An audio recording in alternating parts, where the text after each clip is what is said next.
আজকে আমরা কথা বলবো আফ্রিকার এক রহস্যময় এবং স্বপ্নঘেরা দেশ জিম্বাবুয়ে নিয়ে। প্রাকৃতিক সৌন্দর্য, ঐতিহাসিক স্থাপনাসমূহ, সাংস্কৃতিক বৈচিত্র্য এবং রাজনৈতিক উত্থান পতনের গল্প নিয়ে জিম্বাবুয়ের কাহিনী আজ আমরা আপনাদের সামনে তুলে ধরব।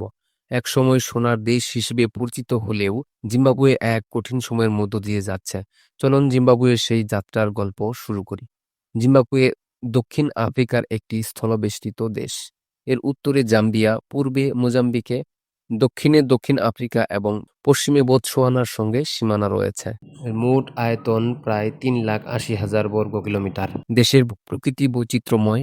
উত্তর পূর্বে রয়েছে বিস্তীর্ণ সমভূমি, যেখানে বিভিন্ন জাতীয় উদ্যান ও বনাঞ্চল রয়েছে।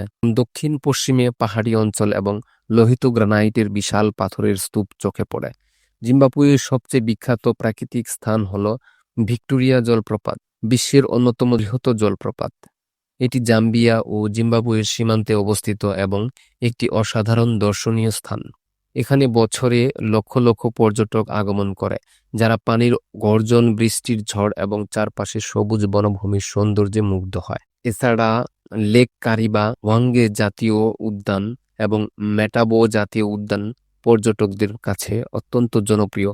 এই সব স্থানে আফ্রিকার বিশাল বন্যপ্রাণী যেমন সিংহ, হাতি, জেব্রা, গন্ডার দেখা যায়। দেশটি সাফারি ট্যুরিজমের জন্য সুনাম কুড়িয়েছে। জিম্বাবুয়ের ইতিহাস খুবই পুরনো, হাজার বছর আগে শুরু। খ্রিস্টীয় 1100 শতকের দিকে এখানে গড়ে ওঠে মনোমোটাপা সাম্রাজ্য। এটি তখনকার আফ্রিকার সবচেয়ে বড় শক্তিশালী সাম্রাজ্যগুলোর একটি ছিল। এই সাম্রাজ্যে সোনা খনন করে প্রচুর সম্পদ অর্জন করত, আর সেই সোনাই তাদের ঐশ্বর্য ও প্রভাবের প্রতীক ছিল। জিম্বাবুয়ের নামটি এসেছে গ্রেট জিম্বাবুয়ে নামে একটি প্রাচীন পাথরের দুর্গ থেকে। এই দুর্গটি প্রায় 1000 বছর আগের। এটা ছিল মধ্যযুগীয় আফ্রিকার সবচেয়ে বড় পাথরের তৈরি কাঠামো। আজও এই দুর্গকে ইউনেস্কো বিশ্ব ঐতিহ্য হিসেবে স্বীকৃতি দিয়েছে। গ্রেট জিম্বাবুয়ে কোনো এক গোপন শহরের মতো, প্রাচীর দিয়ে ঘেরা বিশাল এলাকা, পাথরের তৈরি বাড়িঘর, রাজপ্রাসাদ আর ধর্মীয় স্থাপনা। গবেষকরা মনে করেন এখানে বসবাস করতেন এক উন্নত জ্ঞানের অধিকারী জাতি, যাদের ছিল নিজস্ব রাজনীতি, বাণিজ্য এবং ধর্মীয় বিশ্বাস। আজকের জিম্বাবুয়ের মূল জনগণ হল সোনা এবং অ্যান্ডেবেলের সম্প্রদায়। তারা যুগ যুগ ধরে তাদের নিজস্ব ভাষা, পোশাক, উৎসব, গান ও নৃত্য ধরে রেখেছে। লোকশিল্প, কাঠের খোদাই, রঙিন কাপড়ের কাজ আর গল্প বলার ঐতিহ্য এখানকার সাংস্কৃতিক আরও রঙিন করে তুলেছে। 1890 সালের দিকে ব্রিটিশরা দক্ষিণ আফ্রিকায় তাদের প্রভাব বিস্তার শুরু করলে জিম্বাবুয়েও তাদের দখলে আসে। তখন দেশটির নাম ছিল রোডেশিয়া। ব্রিটিশ শাসনের সময় কালো জনগোষ্ঠীর উপর অত্যাচার এবং শোষণ বেড়ে যায়। সাদা সংখ্যাগরিষ্ঠ জনগণ রাজনৈতিক ও অর্থনৈতিক ক্ষমতা দখল করে। 1965 সালে রোডেশিয়া স্বাধীনতা ঘোষণা করে, কিন্তু শুধুমাত্র সাদা সম্প্রদায়ের অধিকার রক্ষার জন্য। এটি ছিল আফ্রিকান জনগোষ্ঠীর জন্য এক বিরাট ধাক্কা। দীর্ঘ সশস্ত্র মুক্তিযুদ্ধ শুরু হয়, যা দীর্ঘদিন ধরে চলে। 1980 সালে অবশেষে দেশটি স্বাধীনতা অর্জন করে এবং নামকরণ করা হয় জিম্বাবুয়ে। স্বাধীনতার প্রথম প্রধানমন্ত্রী হন রবার্ট মুগাবে, যিনি দীর্ঘদিন দেশ শাসন করেন এবং স্বাধীনতার নায়ক হিসেবে পরিচিত। স্বাধীনতার পর প্রথম দিকে জিম্বাবুয়ে অর্থনৈতিক উন্নয়ন ও সামাজিক উন্নতির পথে ছিল। কৃষি ও খনিজ সম্পদ ব্যবহার করে দেশটি সামগ্রিক উন্নয়নে কাজ শুরু করেছিল। তবে ধীরে ধীরে মুগাবের শাসনকালীন সময় দুর্নীতি, ক্ষমতার সেন্ট্রালাইজ কন্ট্রোল এবং মানবাধিকার লঙ্ঘনের জন্য সমালোচিত হয়। 2000 সালের শুরুতে দেশে কৃষি জমি পুনর্বণ্টন নীতি শুরু হয়। সাদা কৃষকদের জমি সরকারি উদ্যোগে কালো কৃষকদের মধ্যে বিতরণ করা হয়, কিন্তু এটি ব্যাপকভাবে ভুলভাবে পরিচালিত হওয়ায় কৃষিক্ষেত্রে ধ্বংস ঘটে। এতে দেশের খাদ্য উৎপাদন সংকটাপন্ন হয় এবং অর্থনীতি মারাত্মক ক্ষতিগ্রস্ত হয়। 2000-এর দশকে জিম্বাবুয়ে দারুণ আর্থিক সংকটে পড়ে। দেশটির নিজস্ব মুদ্রা জিম্বাবুয়ে ডলার অবমূল্যায়নের শিকার হয়।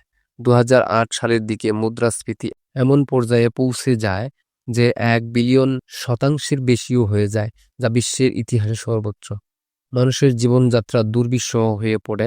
বাজারে খাবারের ঘাটতি, ওষুধের অভাব এবং অবকাঠামোগত ক্ষতির কারণে দেশের অবস্থা নাজুক হয়। এই সংকটের কারণে লক্ষ লক্ষ মানুষ দেশ ত্যাগ করে। অনেক বছর ধরে জিম্বাবুয়ের রাজনীতি কেন্দ্রবিন্দুতে ছিলেন রবার্ট মুগাবে। প্রায় 4 দশক ধরে তিনি দেশের শাসক ছিলেন, প্রথমে প্রধানমন্ত্রী, পরে রাষ্ট্রপতি হিসেবে। তবে সময়ের সঙ্গে সঙ্গে তার নেতৃত্ব নিয়ে বিতর্ক শুরু হয়। অর্থনৈতিক সংকট, মানবাধিকার লঙ্ঘন এবং একনায়কতান্ত্রিক শাসনের অভিযোগে দেশ জুড়ে অসন্তোষ দেখা দেয়। অবশেষে 2017 সালে সেনাবাহিনীর হস্তক্ষেপে মুগাবে দীর্ঘ শাসনের অবসান ঘটে। তিনি পদত্যাগ করতে বাধ্য হন। ক্ষমতায় আসেন তারই দলের এক গুরুত্বপূর্ণ নেতা এমারসন মানাঙ্গাগুয়া। মানুষ আশা করেছিল এবার হয়তো একটা নতুন যুগ শুরু হবে, যেখানে থাকবে স্বচ্ছ রাজনীতি, উন্নয়ন আর মানুষের মুক্ত মত প্রকাশের অধিকার। নতুন সরকার কিছু ইতিবাচক পরিবর্তন চেষ্টা করেছে, যেমন আন্তর্জাতিক সম্পর্ক পুনর্গঠন, বিনিয়োগ আকর্ষণ এবং নতুন আর্থিক নীতি চালু করা। মানাঙ্গোয়া নিজেই বলেছিলেন জিম্বাবুয়ে এখন ব্যবসার জন্য প্রস্তুত, কিন্তু বাস্তবে সবকিছু এতটা সহজ ছিল না। অর্থনৈতিক দিক থেকে সংকট কাটেনি, মূল্যস্ফীতি আবার মাথাচাড়া দিয়েছে, মানুষ তাদের সঞ্চয় হারাচ্ছে, পণ্য সামগ্রীও অনেকের নাগালের বাইরে চলে যাচ্ছে। এরপরও অনেকেই বিশ্বাস করেন আন্তর্জাতিক সাহায্য, দেশের তরুণদের উদ্যম আর জাতীয় ঐক্য যদি সত্যিকারের রূপ পায়, তাহলে জিম্বাবুয়ে আবার ঘুরে দাঁড়াতে পারবে। জিম্বাবুয়ের মোট জনসংখ্যা প্রায় 1.5 কোটি। এই মানুষগুলো নানা জাতিগোষ্ঠী, সংস্কৃতি ও ভাষার প্রতিনিধি। দেশটির সবচেয়ে বড় দুটি জাতিগোষ্ঠী হল শোনা এবং এন্ডেবেলে। প্রায় 70% মানুষ শোনা আর প্রায় 20% মানুষ এন্ডেবেলে। বাকি 10% বিভিন্ন ছোট জাতিগোষ্ঠী, যেমন তোঙ্গা, কোরকোরে, কালাঙ্গা প্রভৃতি সম্প্রদায়ের মধ্যে বিভক্ত। শোনা ও এন্ডেবেলে এই দুই গোষ্ঠীর আলাদা ভাষা, আলাদা সংস্কৃতি, এমনকি খাদ্যাভ্যাস রয়েছে, কিন্তু তাদের মধ্যে একটি জিনিস এক, তা হলো ঐতিহ্যের প্রতি গভীর ভালোবাসা। জিম্বাবুয়ে একটি বহুভাষিক দেশ। সরকারি ভাষা ইংরেজি হলেও বেশিরভাগ মানুষ দৈনন্দিন জীবনে নিজেদের মাতৃভাষায় শোনা এবং এন্ডেবেলেতে কথা বলে। রাস্তার চায়ের দোকানে, গ্রাম্য বাজারে বা কোনো বিয়ের আসরে এই ভাষার ছোঁয়া অনুভব করা যায় প্রতিটি ধাপে। জিম্বাবুয়ের সংস্কৃতি খুবই রঙিন ও ছন্দময়। এখানে সঙ্গীত, নৃত্য আর গল্প বলার চর্চা শুধু বিনোদনের উপায় নয়, বরং তা একটি সমাজ গঠনের মাধ্যম। এখানে মবিবার নামে একটি ঐতিহ্যবাহী বাদ্যযন্ত্র আছে, যা শোনা সম্প্রদায়ের মধ্যে বহু প্রজন্ম ধরে জনপ্রিয়। এই বাদ্যযন্ত্রের সুরে তারা আত্মার শান্তি খুঁজে পায়, আবার ধর্মীয় আচারেও ব্যবহার করে। জিম্বাবুয়ের সাংস্কৃতিক জীবনের গুরুত্বপূর্ণ অংশ জিম্বাবুয়ে ইন্টারন্যাশনাল ফেস্টিভ্যাল, হারারের ইন্টারন্যাশনাল আর্টস ফেস্টিভ্যাল এর মতো বড় বড় অনুষ্ঠান দেশের সংস্কৃতিকে তুলে ধরে আন্তর্জাতিক মঞ্চে। জিম্বাবুয়ে পরিবার ব্যবস্থা খুবই গুরুত্বপূর্ণ। অধিকাংশ পরিবার এখনো যৌথ পরিবারে বাস করে, যেখানে বয়স্কদের প্রতি সম্মান এবং শিশুদের প্রতি ভালোবাসা অত্যন্ত গুরুত্বপূর্ণ। সব মিলিয়ে জিম্বাবুয়ের জনজীবন যেন এক সুন্দর সাংস্কৃতিক বুনন, যেখানে শতভাগ আফ্রিকান ঐতিহ্য, আধুনিকতা আর আন্তরিকতায় গড়ে উঠেছে এক সমৃদ্ধ সমাজ। জিম্বাবুয়ে পর্যটনের জন্য আপার সম্ভাবনা সম্বলিত দেশ। ভিক্টোরিয়া জলপ্রপাত, মেটাবো জাতীয় উদ্যানের বিশাল গ্রানাইট পাথর, ওয়াঙ্গে জাতীয় উদ্যানের বন্যপ্রাণী এবং লেক কারিবা এইসব পর্যটকদের আকর্ষণের কেন্দ্র। সাফারি, পাখি পর্যবেক্ষণ, নদী রাফটিং, পাহাড়ি ট্রেকিং এইসব কার্যক্রম পর্যটন শিল্পকে সমৃদ্ধ করেছে। তবে দেশটি স্থায়ী শান্তি ও রাজনৈতিক স্থিতিশীলতা, পর্যটকদের নিরাপত্তা নিশ্চিত করা অত্যন্ত জরুরি। স্বাধীনতার পর থেকে শিক্ষা, স্বাস্থ্য খাতে অনেক উন্নয়ন হয়, তবে সাম্প্রতিক সংকটের কারণে এই খাতগুলো দুর্বল হয়েছে। শিক্ষার মান উন্নয়ন এবং সকল নাগরিকের জন্য সহজলভ্য স্বাস্থ্যসেবা নিশ্চিত করা দেশের প্রধান চ্যালেঞ্জ। জিম্বাবুয়ে তার প্রাকৃতিক সম্পদ, মানুষের শ্রম ও ঐতিহ্যের উপর নির্ভর করে একটি শক্তিশালী ও সুস্থ সমাজ গড়ার স্বপ্ন দেখে। রাজনৈতিক সংস্কার, দুর্নীতি দূরীকরণ এবং আন্তর্জাতিক সহযোগিতা যদি সঠিক পথে চলে, তবে দেশের উন্নয়ন দ্রুততর হবে। তরুণ প্রজন্মের শিক্ষিত হওয়ায়, প্রযুক্তি গ্রহণ এবং কৃষি ও শিল্পে আধুনিকায়ন জিম্বাবুয়ের ভাগ্য পরিবর্তন করতে পারে। জিম্বাবুয়ে এক সময় সোনার দেশ নামে পরিচিত, যার ইতিহাস ও সংস্কৃতি আফ্রিকার গর্ব।